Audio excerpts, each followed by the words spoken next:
Good evening, everyone. I'm so excited to be with you here once again. Tonight's video is pre-recorded. I'm sorry. Andy and I have some of his work stuff to attend this evening, so we're going to be working on that while this is live, although I am going to try to check in with the chat and let you guys know that I can see and hear you, and hopefully this goes up as planned on time with our new internet. This is our new place here in Florida. We love it. It's fantastic. It's like the size of a house.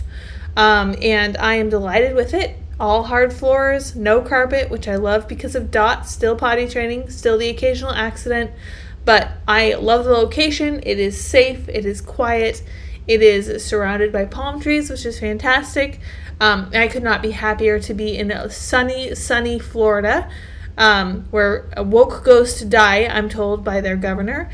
Speaking of woke, a lot of our stories today are super woke, but I wanted to start with some super awesome news actually from my husband's company.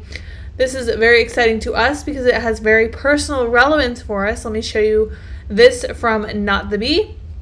Online marketplace PublicSq HERE offers employees a baby bonus to counter woke corporations that want workers to abort their kids. This is exactly what PublicSq HERE is doing. We are so excited. Andy is getting a bonus once the baby's born, is my understanding, and it should cover the cost of the birth, which is awesome. It really makes it a little bit easier for this to work. I know that having a baby is a lot of moving parts, and one of those moving parts is what it costs. So we have our insurance company through PublicSq HERE, which is fantastic. We did not have any insurance at Timcast when we were there. So I'm delighted to have health insurance once again, considering that I have MS and now pregnant. But let's read the article a little bit. In the name of female empowerment, bosses around the United States are telling women to kill their preborn babies so they can get back to work for their massive companies that don't want to undercut their bottom lines with yucky things like maternity leave. Everyone seems to be celebrating this move to kill your kids for your career, which is why it's refreshing to see an alternative to these policies from the bowels of hell! I love it. And they have a tweet from Catholic News Agency. The company PublicSq HERE has recently announced that instead of paying its employees time off or travel expenses to get an abortion, it will offer employees a bonus if they have a baby or adopted child. That's right. That's one of the things we asked. Because when Michael Seifert, CEO of the company, was telling us this, we were like, oh, what if somebody adopts a baby? And he's like, yes, it's covered too. Fantastic. Absolutely amazing. Because people always talk about you not really being pro-life if you don't consider the kids who have already been born. Well, this is such a fantastic way to promote caring about the kids who have already been born, who need homes, whose mothers maybe gave them up for adoption due to all sorts of different reasons. But this is so awesome. I think they're like kind of a trailblazing company. I didn't have a chance to research if other companies are doing this yet, but hopefully this is setting a precedent for other companies. My hair in Florida is really fluffy. I apologize. The company will give $5,000 to any employee that has a baby or adopts a child. That's right, 5 G's to have a baby. Imagine if we lived in a society that valued human life instead of calling murder empowerment as our birth rates fall civilization-ending levels. It's true. We are at points in our reproductive rates that are going to end our civilization if we don't do something about them. Even better, PublicSq HERE will give employees a bonus of $5,000 up front if they are adopting, to help with the high adoption fees. That's right. One of the problems with adoption is that it is so expensive to actually adopt a kid from any country, but especially in the U.S. is my understanding. As someone who just had his 4th child, I can tell you that a chunk of change like that could be life-changing in helping your family during one of the most stressful times. Here's Michael's tweet. Strong families make a strong nation, American flag. And here they have from the post-millennial, PublicSq HERE offers baby bonus for employees, pushes back against, I'm assuming it says pro-abortion. Let me go here and like Michael's tweet because it is fantastic. It's really a wonderful business move. I think it's awesome. I think it's wonderful. If you want strong, happy employees, you want to try to make sure that they have everything they need to thrive and be happy. So this is certainly one of those things, and I'm so happy for them to do this. Companies pushing for abortion in the name of women's healthcare are not only immoral, they're liars. All they want is more productivity, and if you as an employee have more kids, they're afraid they will lose that productivity. They just want loyal robots. They don't want healthy, expanding families. Okay, now we come to the part where you ask me, what the heck is PublicSq HERE? Good question. I've been hearing their name pop up in conservative circles the last few months, so I actually downloaded their phone app a few weeks ago. Yes, Joel, but what do? Simple. They sell you stuff from companies that aren't woke, don't hate you, and don't want to trans your kids. Isn't that such a novel concept? This is part of the reason I'm so glad that Andy works with them, because they are the parallel economy at this point. So Dan Bongino has this payment processing system that's actually called parallel economy, which is awesome too. But this is a totally different thing. So PublicSq HERE will connect you with made in America companies and with non-woke companies that, yes, do not want to trans your kids. It's fantastic. Here's one of the companies on there with a guy you may recognize. This is Kirk Cameron. This is Brave Books, the antidote on woke culture's attack on our children. I'll be honest, I haven't shopped on the app yet, but the next time I need clothes or sunglasses or books, I'll look there first. Imagine being able to buy stuff without your money going to woke business sharks that hate you and want to destroy everything you hold dear. What I found really cool, and I'm really not shilling, I'm just discovering this app as I type, is that PublicSq HERE has a map with non-woke businesses around you using your home zip code. That's right, Andy and I were actually able to find non-woke companies in Massachusetts, which kind of shocked me. So of course we went and we gave them our business, because that's a wonderful thing in very much enemy territory. So far, the businesses I found include hairstylists, technology, insurance, realty, bakers, woodworkers, and more. Unlike a lot of conservative apps that have a sparsely populated landscape, PublicSq HERE has dozens of businesses listed within a 30-minute drive of my house, which is great. Here's Seifert, Michael Seifert, CEO of the company, talking more about the company if you want more info. At PublicSq HERE, we are honored to bring American consumers non-woke alternatives to their once favorite brands. If you love our country, the Constitution, and the values that wonderful document protects, you're going to love this marketplace. Join us, PublicSq.com. And he shares a video where he's talking about Bud Light, Target, and those boycotts. Bud Light, Target boycotts send customers flocking, here's Dip, to a new conservative marketplace. That would be PublicSq HERE. I hope you guys can hear me. This cat is pretty thick with 2 C's, so I don't know if you could hear what I just said. But yes, he's touting PublicSq HERE, and I love it so much because they are doing wonderful things, and I do like the businesses that they have on there. I was looking for a company to make us a bed, and I didn't find anything on there yet, but I'm sure it's only a matter of time before they get carpenters like that on there. So very exciting stuff. You love to see it. I just wanted to share that with you guys because, as you know, we are at this position in our life where we're looking to, figure out birth situations for our kid and figure out how we're going to pay for all that stuff. It involves a lot of planning ahead, thinking ahead, financially, examining what you're going to do, and being responsible. So happy that Andy works with this company. Dip has decided to join me. Here he is in all his glory. He's rolling. He's lounging. You know him. You love him. He's fantastic. I'm sorry for this ridiculous studio setup. It's really not a studio. It's actually our bedroom, but it's what I have for right now, and Andy hasn't had time to help me set anything else up, so it's what we're working with for now to pre-record for sure. So let's look at the next thing. A lot of woke conversation today. I did not love all of it. Here is something super interesting. Yeah, so I actually was going to start with this, but I changed my mind because the PublicSq HERE thing is like really positive news. This is not positive news, unfortunately. Titanic Tour CEO did not hire 50-year-old white guys because they weren't inspirational. Holy crap. If you guys don't know, the guy who's in charge of this company, so this company is OceanGate. This company, pardon me, let me try that again. This company is called OceanGate, and their CEO is talking about, is he trapped at the bottom? Holy cow, wow, I actually didn't realize that their CEO was one of the guys who were trapped at the bottom of the ocean. Okay, so let's read this article together and learn some more. The OceanGate CEO, who is trapped on a 22-foot submersible on an ill-fated voyage to see the Titanic wreck, once explained how he didn't hire, quote, 50-year-old white guys with military experience to captain his vessels because they weren't, quote, inspirational. And I just have to say, wow, I don't believe in karma, but if I did, it would strike me as very karmically just that you are now trapped on the bottom of the ocean because you chose to diversity hire the captains of your vessels. Wow. Stockton Rush, 61, added that such expertise was unnecessary because, quote, anybody can drive the sub with a $30 video game controller. Now, I worked for Timcast. We were very rough and ready. We were very jury-rigged. We had no issue using whatever we had at the time, flying by the seat of our pants, until Andy came along and started actually building really good stuff for our studio. We used whatever we had on hand. We went according to Tim's previous experience, which was fine and awesome. But as you are expanding, and in the case of OceanGate, charging $250,000 a head to go down like 2 miles to the ocean, to the bottom of the ocean where the Titanic has settled, you need to take this very, very seriously and maybe not drive your submarine with a video game controller. Holy cow. When I started the business, one of the things you'll find, there are other sub-operators out there, but they typically have gentlemen who are ex-military submariners, and you'll see a whole bunch of 50-year-old white guys, Rush told Teledyne Marine in a newly resurfaced undated Zoom interview. I wanted our team to be younger, to be inspirational, and I'm not going to inspire a 16-year-old to go pursue marine technology, but a 25-year-old, who's a sub-pilot or a platform operator on any of our techs can be inspirational, he continued. Wow. Okay.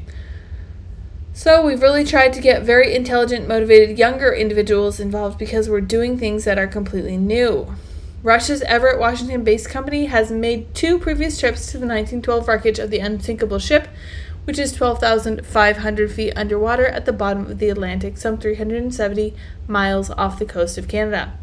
The founder and CEO, who navigates the missing Titanic submersible with a cheap Amazon video game joystick, has been trapped on the tiny vessel since Sunday with 4 wealthy adventurers who paid $250,000 apiece for the tour. I have to stop right there and say that I honestly feel bad for these guys. I would not wish this on my worst enemy, being trapped at the bottom of the ocean in a tiny 22-foot submersible. That's insane to me. That's like every single person's worst possible nightmare.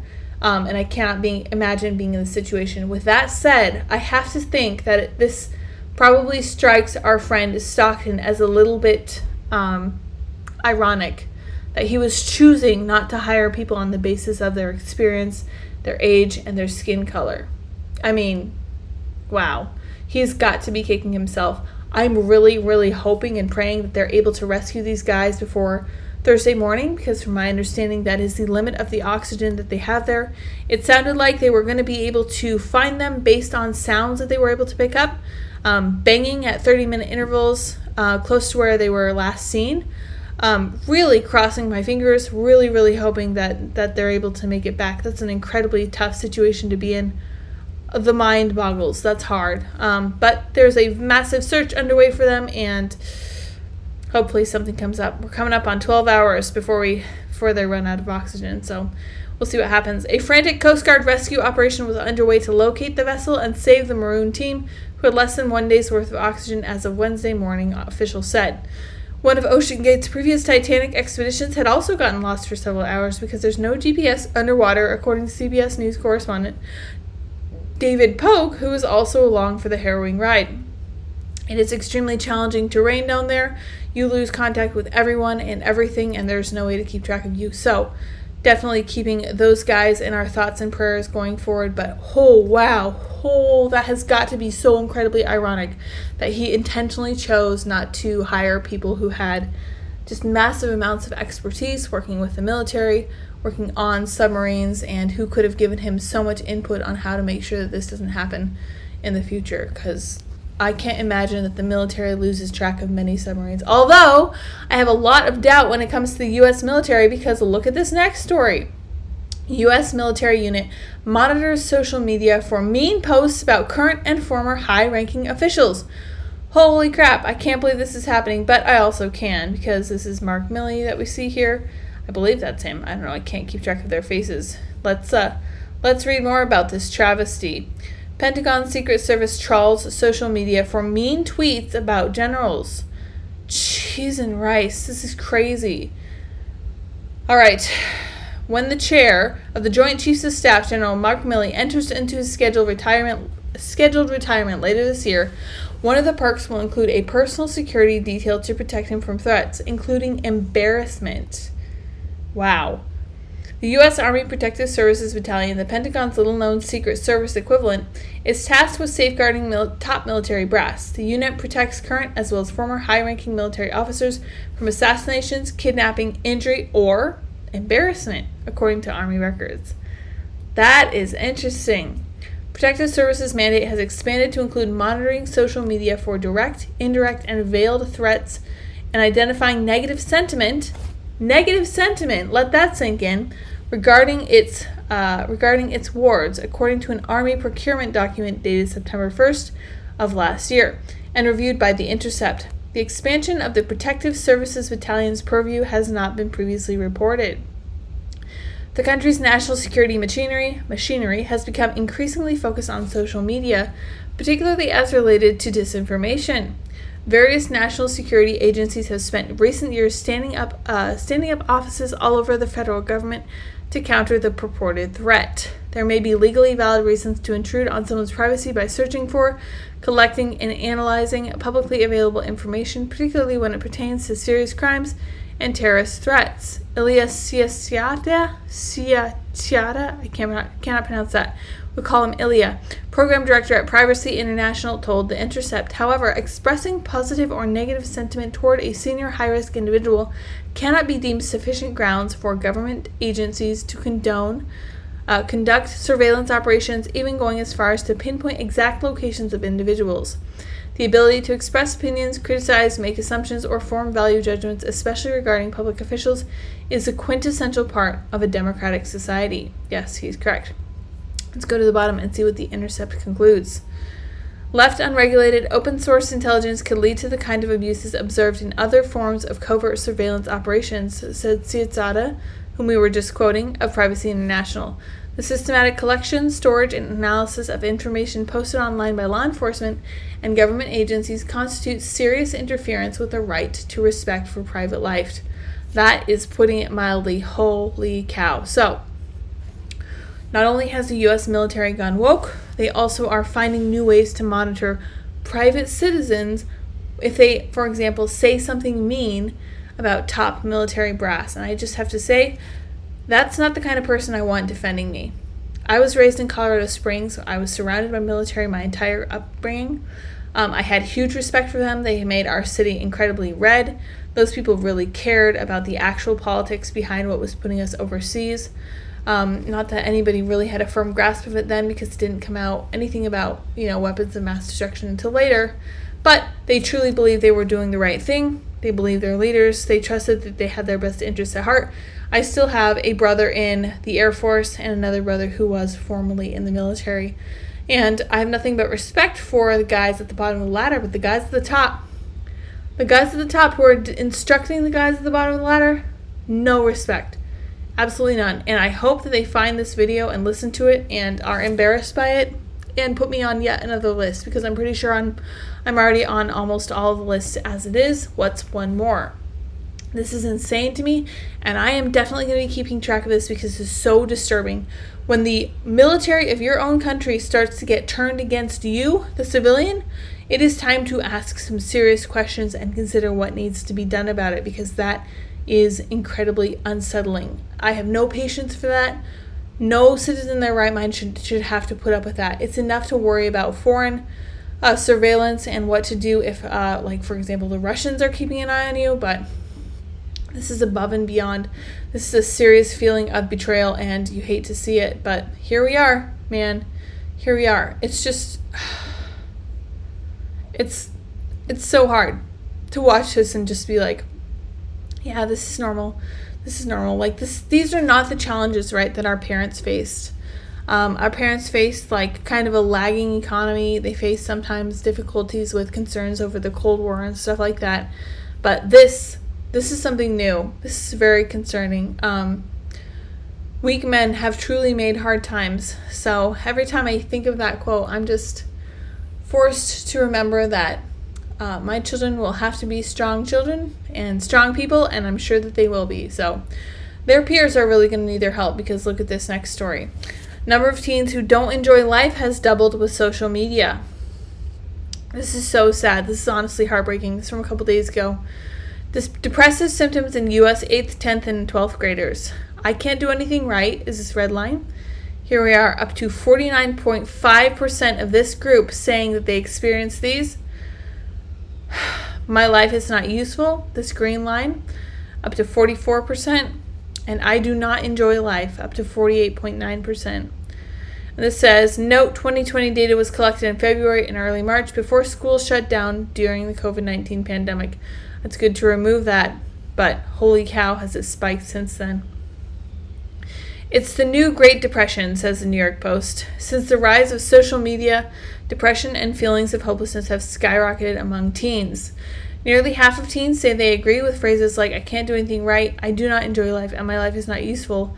Roughly twice as many did as just a decade ago. Those are staggering numbers, just enormous increases, psychologist and generational expert Dr. Jean Twenge told the Post. And parents are rightfully very concerned about their children's mental health. The poll, conducted by the University of Michigan and featured in Twenge's book Generations, The Real Differences Between Gen Z, Millennials, Gen X, Boomers, and Silents, and What They Mean for America's Future. That is the longest book title I've read on this show yet. It's just the latest startling revelation about youth mental health as rates of teen anxiety and depression have grown. The number one cause, according to Twenge, is social media and screen time. In fact, rates of teen depressive symptoms have increased massively since the mass popularization of the smartphone in the early 2010s. That's right. There's no question that it is a primary cause of the increase in teen depression now, Twenge said. It is by far the largest change in teens' everyday lives over the past 10 to 12 years. Nothing else even comes close. I think that she could also chalk this up partly to the introduction of Instagram, because the phones are one thing, like the access to these platforms is one thing, but the actual platforms themselves bear some responsibility, and by some, I mean a lot, because I don't know if you guys saw this, but Instagram, child predators, yeah, that'll be the safest thing for us to look up. Instagram algorithms connects to a vast child abuser network. And this is from earlier this month, and this was covered by so many different sources, because it's true, like incredibly true, incredibly disturbing.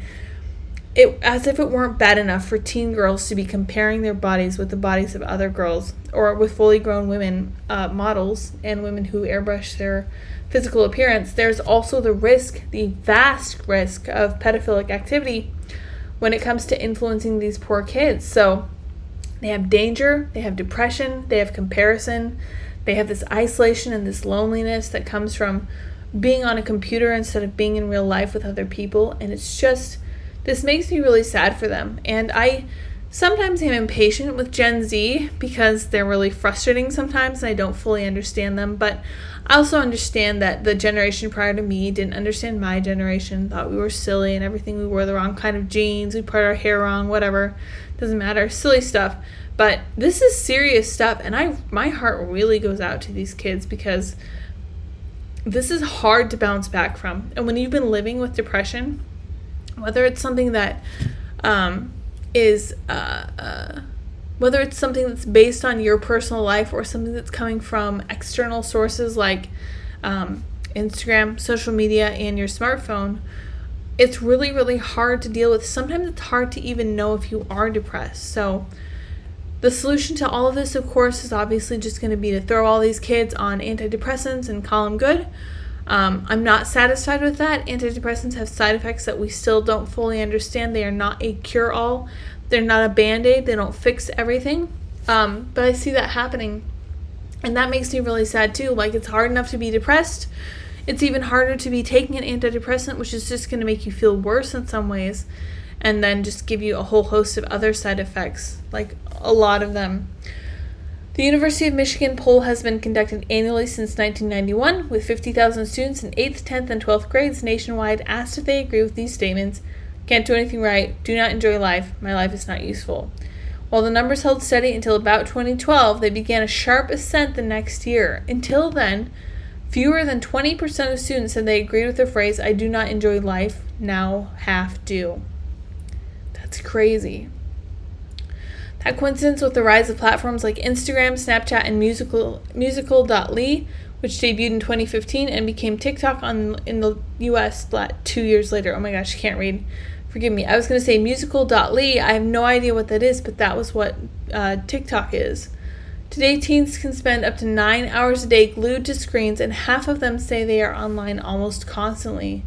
Screen time is replacing critical rites of passage. Since smartphones came onto the scene, the share of teens dating, getting a driver's license, and working for pay has plummeted. Wow, not surprising. It is a fundamental change in how teens spend their leisure time, Twenge said.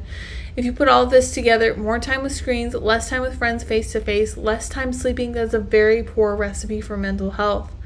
Earlier this year, Surgeon General Vivek Murthy warned that teen depression and suicide rates are on the rise in the social media age. And while both boys and girls are struggling, sorry, just gotta check this down. Gotta check this down there. It's a trend that seems to be hitting girls harder. And it strikes me reading this article that women and girls are under attack. And I know young men are as well, for sure. They are, they're at a disadvantage when it comes to law, like family law. Married men are getting the short end of the stick for sure. And young boys are told they're not important and that their masculinity is toxic. But when it comes to girls are targeted specifically by these platforms, and also girls and women are being forced to deal with the breakdown of the sexual binary when it comes to their bathrooms, changing rooms, and their private areas where they're supposed to be able to do things like exercise their own personal freedom, in the sports where they compete, where they try to, kind of keep up with the boys a little bit, even though we all know that men and women aren't the same. And I know YouTube might not even like me saying that, but I'm going to, because it strikes me as such an issue, because it seems like there's a war on both girls and boys. Twenge says this could be because platforms like Instagram exacerbate girls' tendencies to compare themselves and vie for social status, now in the form of followers and likes. And although the pandemic uprooted many lives, Twenge said it inflamed existing issues within Gen Z, approximately those born between 1997 and 2012. The idea that the adolescent mental health crisis is due only to the pandemic is false, but you certainly can't rule out some acceleration in the trend. Meanwhile, Gen Z is coming of age in an era of political polarization, cancel culture, and global social unrest, sapping them of hope for the future and faith in their country. 4 in 10 say America's founding fathers are better described as villains than as heroes. So this is the direct result of critical theory. This is the applied critical theory stuff. Critical race applied principles was what Tim used to call it.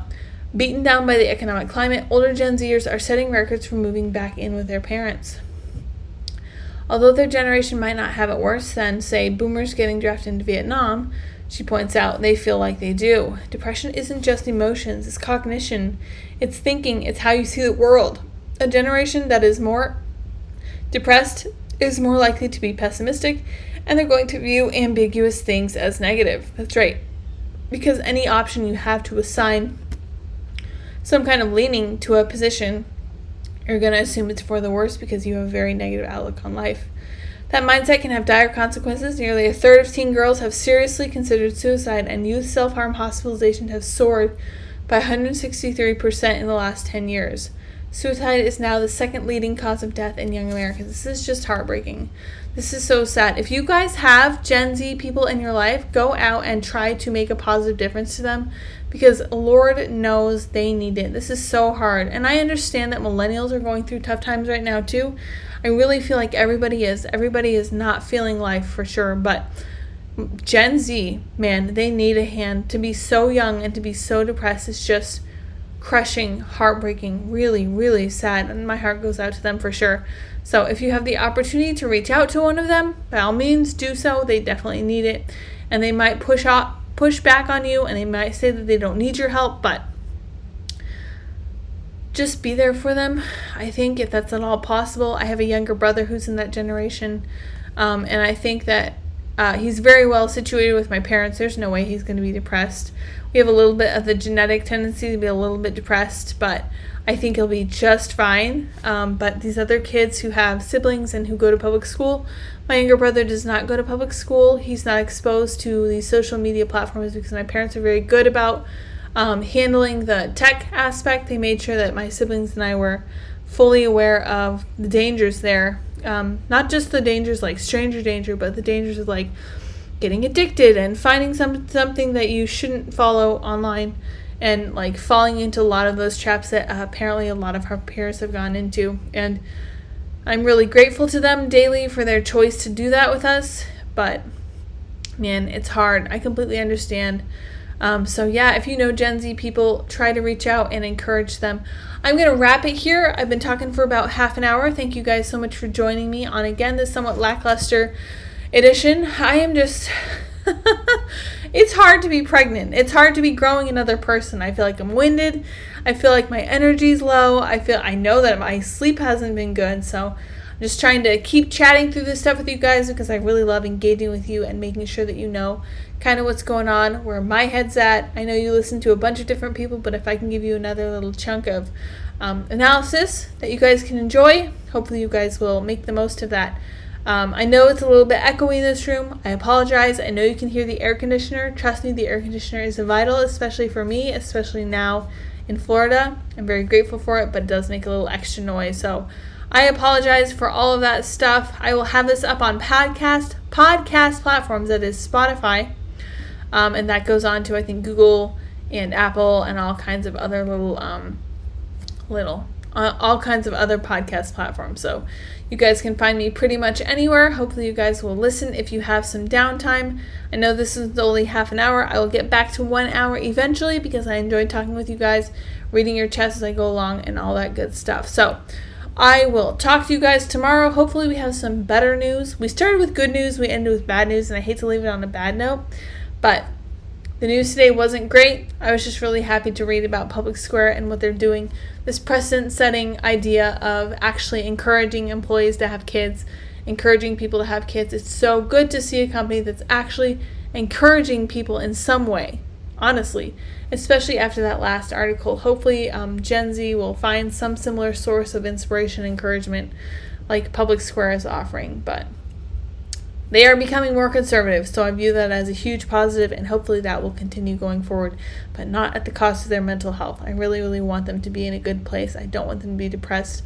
I want them to find the truth, and I want them to feel comfortable in their own skin. So hopefully that's something that will start to turn around. I know humans are incredibly resilient and capable of coming to terms with pretty much anything that's thrown at them. That's why a bunch of my role models are people who survived various concentration camps. All right. Thank you guys again so much for joining me. I will see you all next time. Until then, bye guys.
How's it going?